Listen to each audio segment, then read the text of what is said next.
morning. Let's join together in the chalice lighting, which is in your order of service. Life is a gift which we are grateful. We gather together in community to celebrate the glories and the mysteries of this great gift.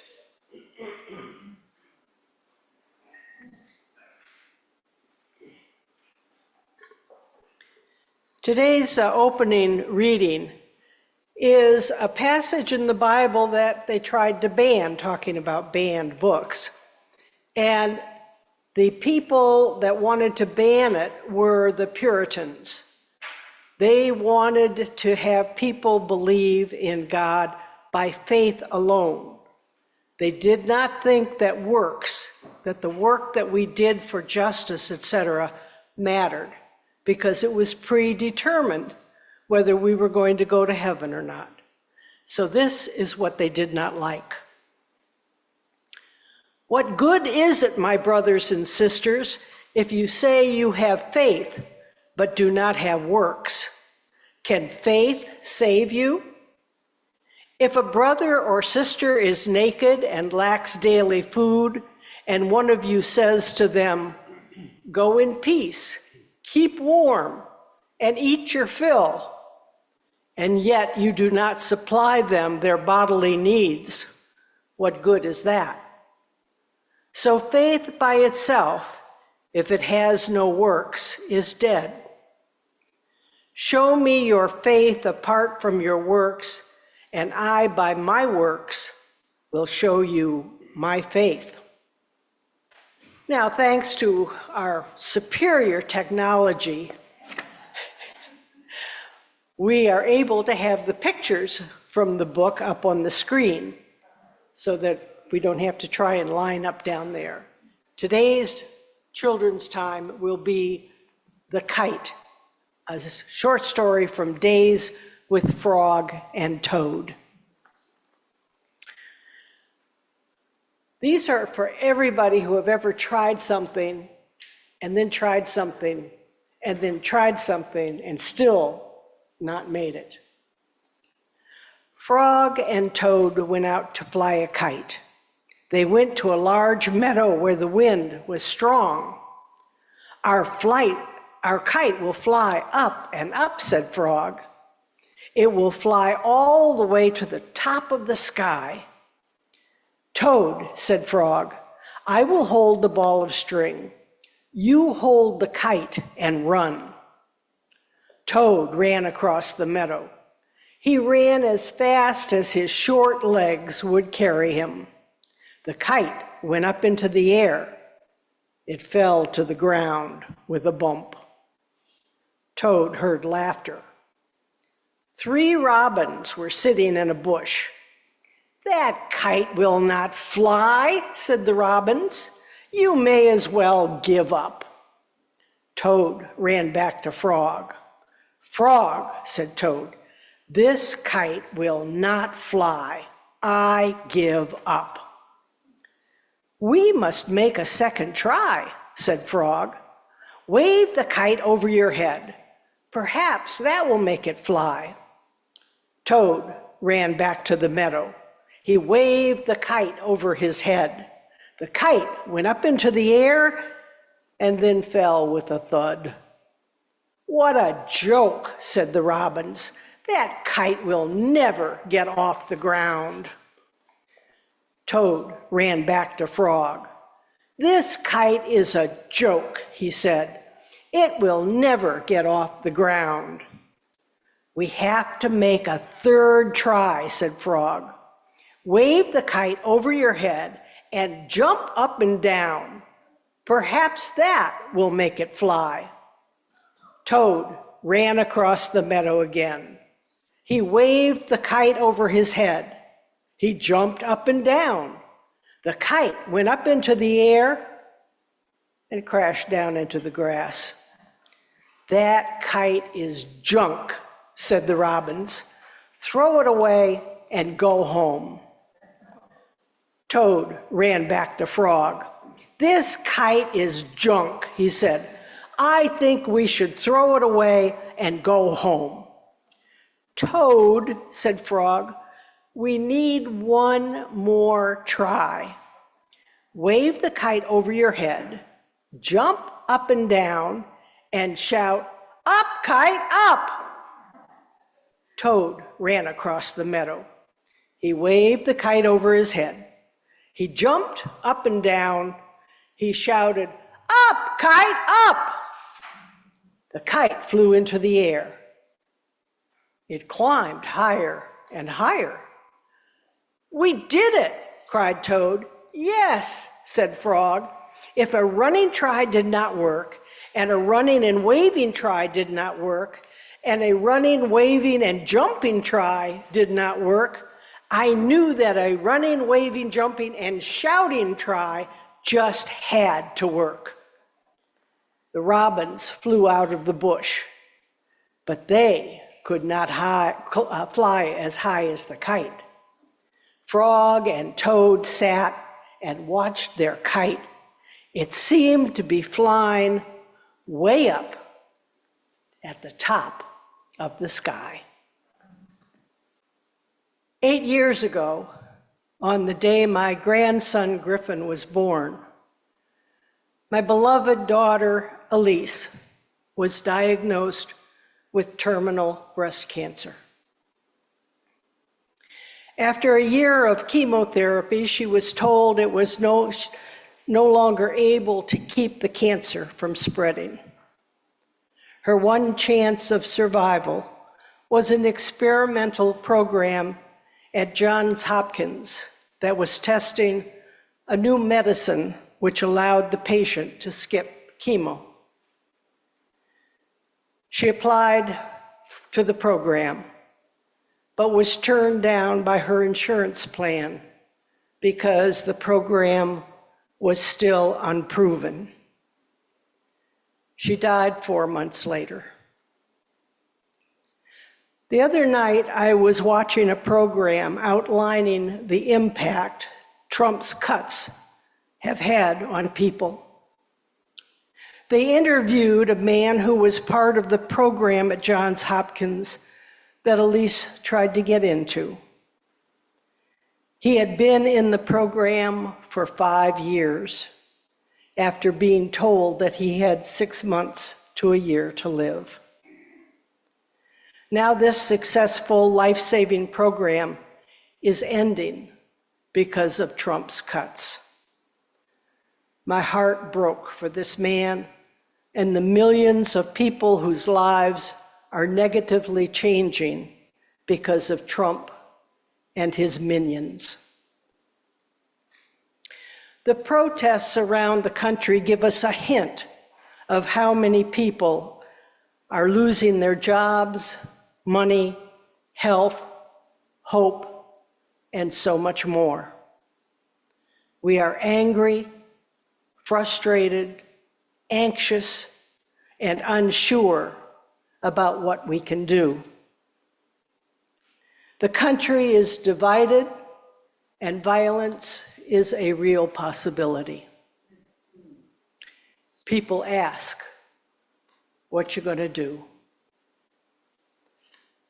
Facilitator Gabrin Rivera puts this question another way by asking, what is your next most elegant step?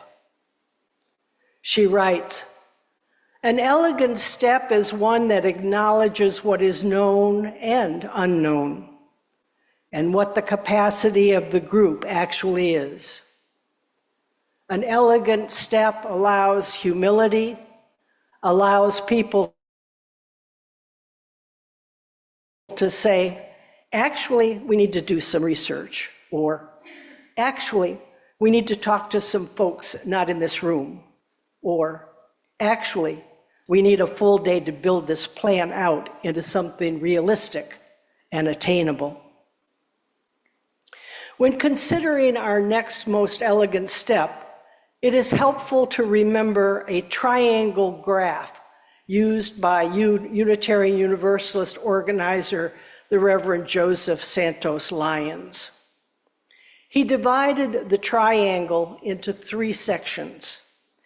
The base which took up about 70% of the triangle, was local organizing. The middle section, 20%, was for statewide organizing. The top section, 10%, was for national organizing. Clearly, for effectiveness, the emphasis is on local organizing. This should be common sense as we think about where we as individuals and as a church can be heard and have the most power to make change. We can see this emphasis on local action in the daily news as protests are arising up across the country in cities and towns in every state. Protests are a start, and they are having an effect as Trump rolls back some of his severe and dangerous cuts to personnel. But it is not enough. At a time like now, when we are feeling helpless to stop all of the injustices we see going on, it is important to have a plan of action, a next most elegant step. This plan of action should have three aspects: making our voices heard on the local, state, and national levels. I am happy to note that this church community already works for justice on the local level a lot. We are a welcoming congregation, a safe haven to all. The community lunch feeds all. Would a hand go up for everybody that has worked on the community lunch? Up high. Let everybody see. At least half the congregation. We have formed an alliance on all local religions, notably being welcoming and supportive when a mosque opened in Billerica. How many people were part of that welcoming? Jeannie, I know you definitely were. Various members have involved themselves in local government by serving on committees or running for office. I know of others, yep. We UUs vote at a higher level than most citizens. We have been there for people who are experiencing a time of great need and have fed people for years with community table. Just this past week, there was a demonstration on the Common across from the church for Women's History Month.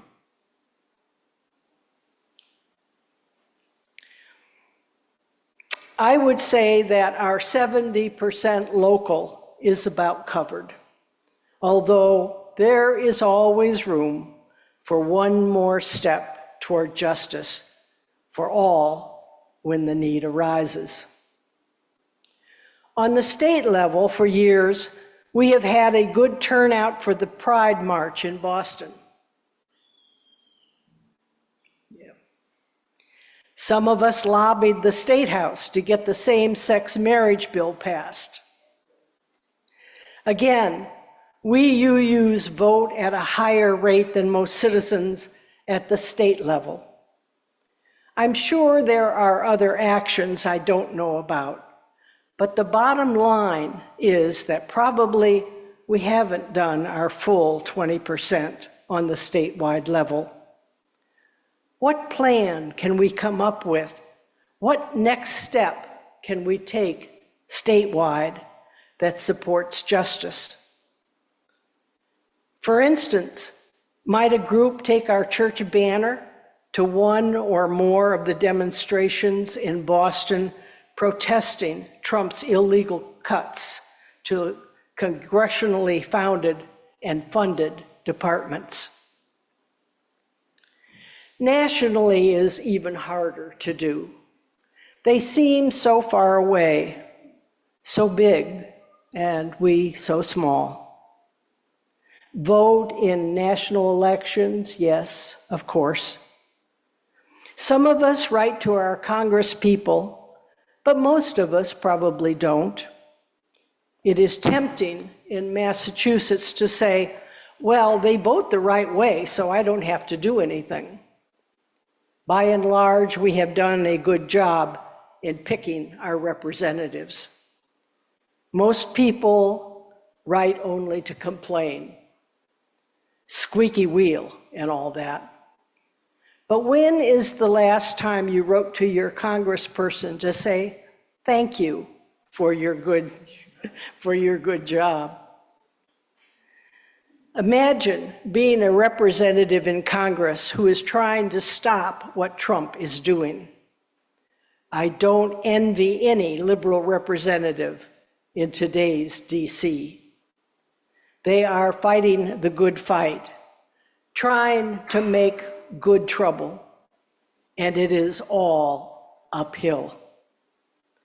A 10% plan, a next step, shouldn't be too hard, and a plan, even a small one, will give us, and possibly others, hope.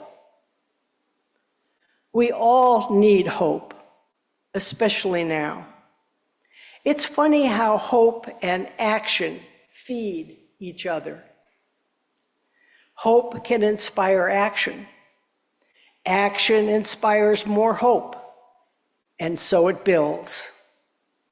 There are setbacks, of course. History has taught us that we don't go onward and upward forever all the time.